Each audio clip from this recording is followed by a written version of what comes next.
ఇది India's best fertility hospital. 49 అంటే సంతానం, 49 అంటే సంతోషం. ఆంధ్రప్రదేశ్, తెలంగాణ. ముఖ్యమంత్రి డాక్టర్ వైఎస్ రాజశేఖర రెడ్డి గారు రైతు పక్షపాత ధోరణి వారసత్వంగా మన ప్రభుత్వం కొనసాగిస్తుంది. Doctor YSR Rythu Bharosa PM Kisan Yojana. ఈ పథకం ప్రారంభమైనప్పటి నుండి ప్రత్యక్ష నగదు బదిలీ పద్ధతి ద్వారా 20,117.59 కోట్ల రూపాయలు రైతు కుటుంబాల బ్యాంకు ఖాతాల్లో జమ చేయబడ్డాయి. ఇందులో భాగంగా ప్రధానమంత్రి కిసాన్ పథకం ద్వారా అందించబడే 6,000 రూపాయలకు అదనంగా రాష్ట్ర బడ్జెట్ నుంచి రైతుల బ్యాంకు ఖాతాల్లో 7,500 రూపాయలు జమ చేయబడుతున్నాయి. అలాగే షెడ్యూల్డ్ కులాలు, షెడ్యూల్డ్ తెగలు, వెనుకబడిన తరగతులు మరియు అల్పసంఖ్యాక వర్గాల వారికి చెందిన 1,67,000 భూమి లేని కౌలుదారులు మరియు అటవీ హక్కుల గుర్తింపు చట్టం కిందకు వచ్చే ROFR కుటుంబాలకు 13,500 రూపాయల చొప్పున రాష్ట్ర బడ్జెట్ నుండి ప్రత్యేక బడ్జెట్ అందించబడింది. కోవిడ్ మహమ్మారి కారణంగా ఆర్థిక సంక్షోభం గరిష్ట స్థాయికి చేరుకున్నప్పటికీ సకాలంలో ఆర్థిక సహాయం విడుదల చేయడం వలన రైతుల వ్యవసాయ కార్యకలాపాలను నిరంతరాయంగా కొనసాగించడం జరిగింది. 52.40 లక్షల రైతు కుటుంబాలకు ప్రయోజనం చేకూర్చుటకు డాక్టర్ వైఎస్ఆర్ రైతు భరోసా ప్రధానమంత్రి కిసాన్ యోజన కింద 2022-23 సంవత్సరానికి 3,900 కోట్ల రూపాయలు కేటాయింపును ప్రతిపాదిస్తున్నాను. అధ్యక్ష, వైఎస్ఆర్ ఉచిత పంట బీమా.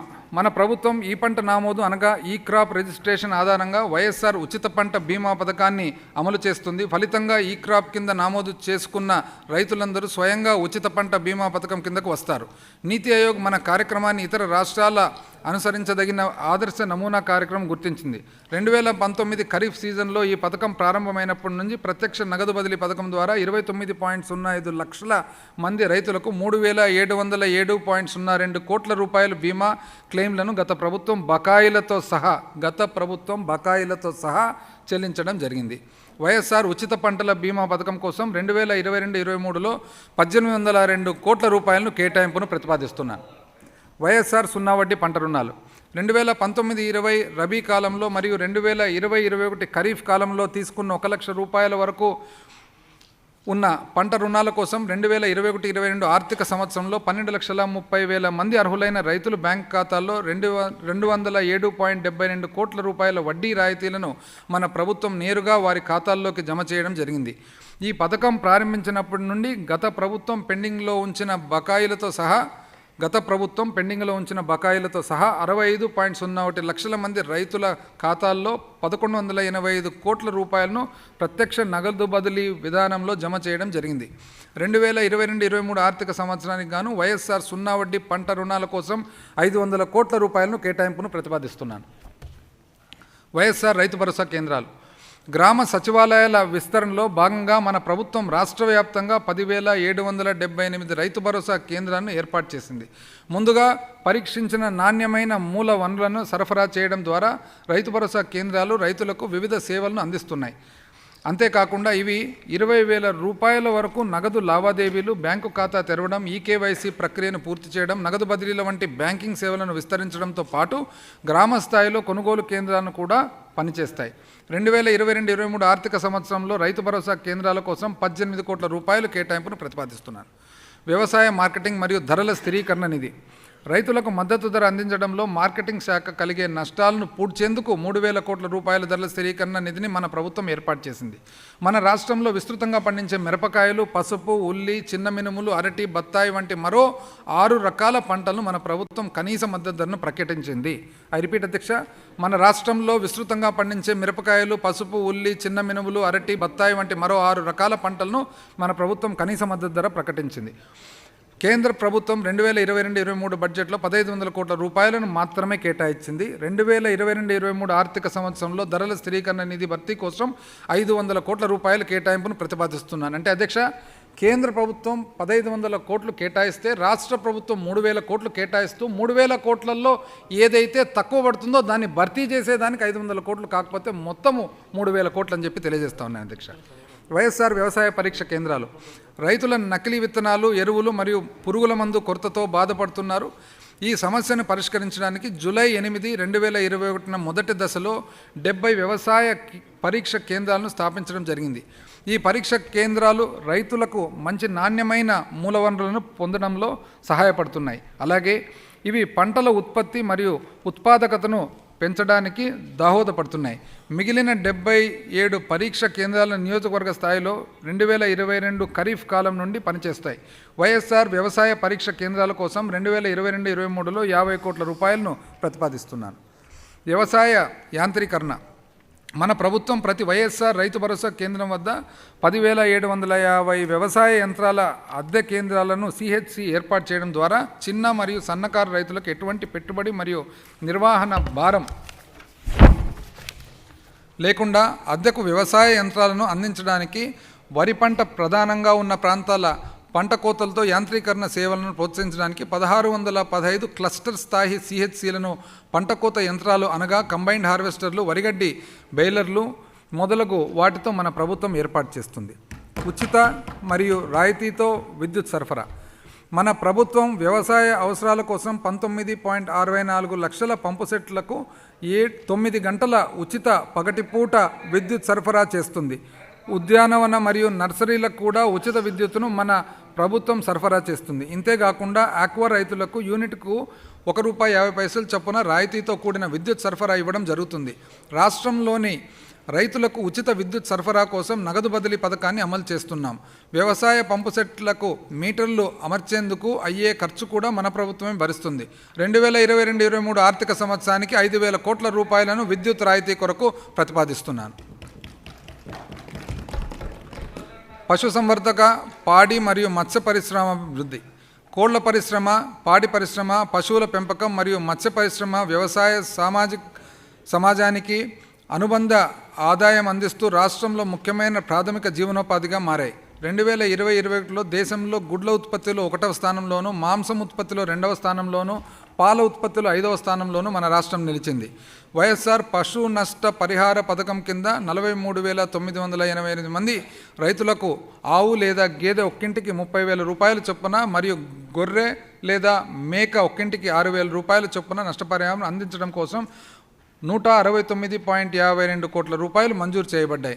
రైతుల యొక్క పశువుల వ్యాధి నిర్ధారణ సౌకర్యాలు అందుబాటులోకి తీసుకురావడానికి 154 నియోజకవర్గ స్థాయి జంతు వ్యాధుల నిర్ధారణ కేంద్రాలు మంజూరు చేయబడ్డాయి.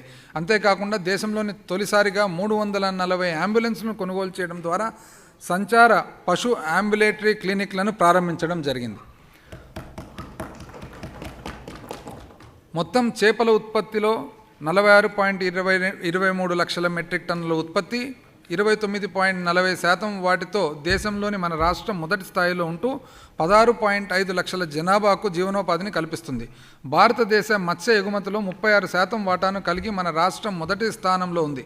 వైఎస్ఆర్ మత్స్యకార భరోసా పథకం కింద చేపల వేట నిషేధ కాలంలో వచ్చే 4,000 రూపాయల నష్టపరిహారాన్ని 10,000 రూపాయలకు పెంచడం ద్వారా 97,619 మంది తీర ప్రాంత మత్స్యకారుల లబ్ధి పొందుతున్నారు.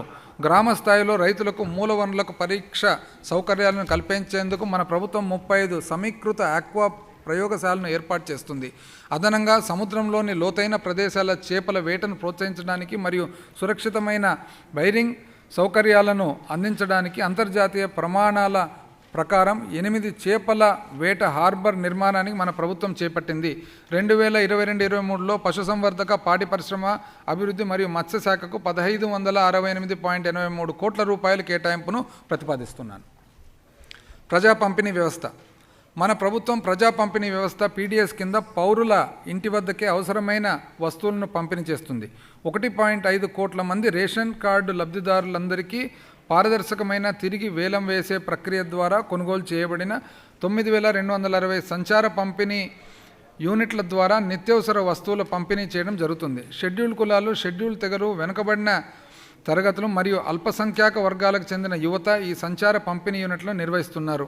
పేద ప్రజలకు నాణ్యమైన పౌష్టికాహారాన్ని అందించడానికి ప్రజా పంపిణీ వ్యవస్థ కింద స్వర్ణ మరియు సార్టెక్స్ రకాలకు చెందిన నాణ్యమైన బియ్యాన్ని అందించాలని మన ప్రభుత్వం నిర్ణయించింది.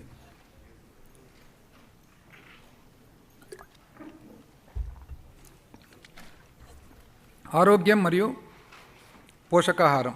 అధ్యక్ష, మహాకవి గురజాడ అప్పారావు గారి అధ్యక్ష, one of the greatest writers Andhra Pradesh and Telugu states have produced. అందరికీ తెలిసిన విషయమే అధ్యక్ష, ముఖ్యంగా మీకు కన్యాశుల్కం అనే ఒక నాటకం రాసి ఈరోజు one of the greatest place, నాటకాల్లో గొప్ప నాటకం అధ్యక్ష. అదేవిధంగా దేశమును ప్రేమించుమన్నా, మంచి అన్నది పెంచుమన్నా, వట్టి మాటలు కట్టి పెట్టోయ్, గట్టి మేలు తలపెట్టబోయ్. అంటే ఈ వాక్యాలు ఏవైతే ఉన్నాయో ఇవన్నీ కూడా సంపూర్ణంగా పరిపూర్ణంగా నమ్మి ఈరోజు పరిపాలనలో మన ప్రభుత్వం కానీ మన గౌరవ ముఖ్యమంత్రి గారిని అమలు చేస్తూ ఉన్నారని చెప్పి ఈ సభకు నేను తెలియజేస్తూ ఉన్నాను. అదేవిధంగా అధ్యక్ష, కన్యాశుల్కంతో పాటు సారంగధార అని చెప్పేసి ఒక గొప్ప మరి రచయిత కూడా చేయడం జరిగింది అధ్యక్ష. తిండి కలిగితే కండగలదోయ్, కండ కలవాడేను మనిషోయ్.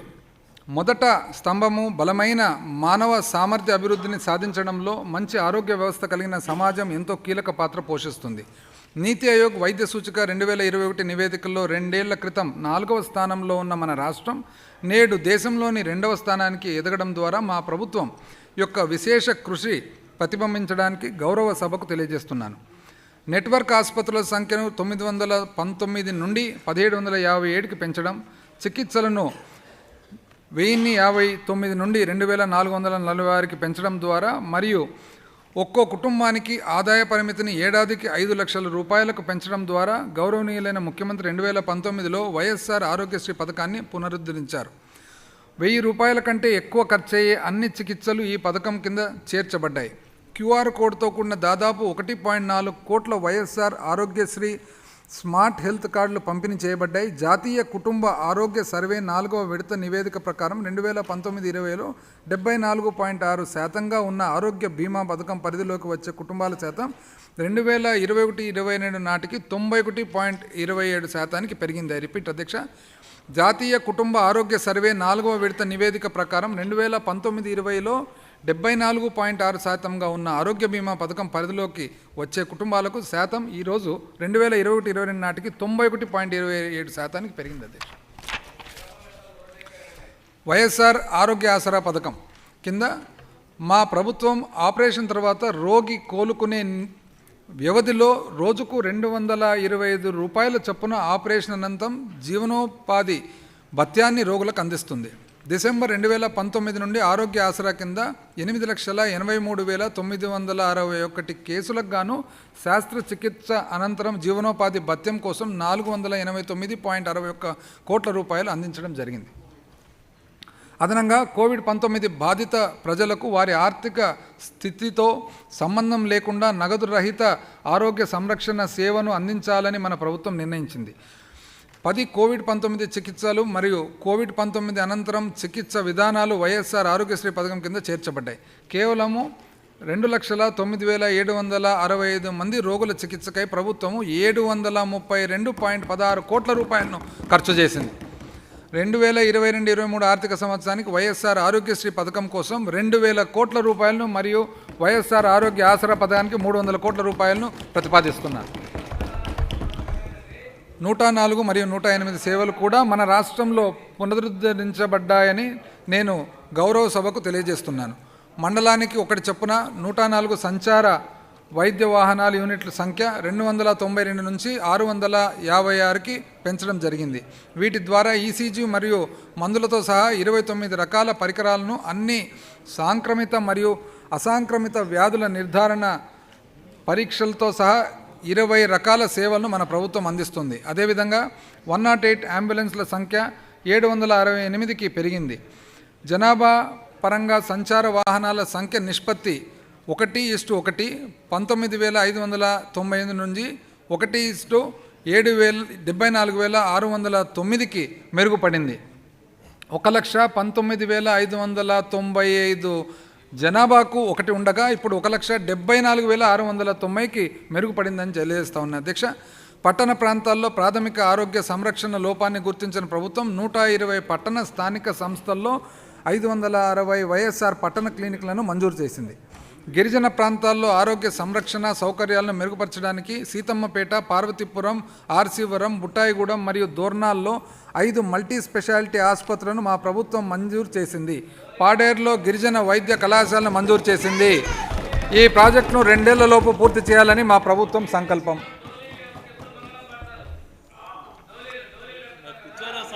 పౌరుల ఆరోగ్య సంరక్షణ మెరుగుపరచడంపై మన ప్రభుత్వము అధ్యక్ష అధ్యక్ష, వీళ్ళు ఎప్పుడు తొందర వినే ఓపిక కూడా ఉండదు అధ్యక్ష, అందుకనే హెలికాప్టర్ నుంచి దుంకేది.